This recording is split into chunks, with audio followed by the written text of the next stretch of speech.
Ойлатқан талай өтті-ау күндер алыс.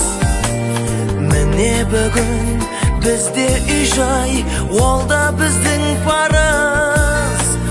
Өз үйіміз бір отан береке. Қандай қызық бір қыдырсаң жанұяңмен бірге. Аман болсын ата-анамыз, бізді өсіріп баптаған. Аман жүрсін бауырымыз, алыстағы аңсаған.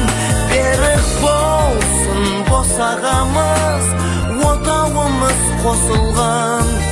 Ең керегі тату тәтті болсын менің жанұям.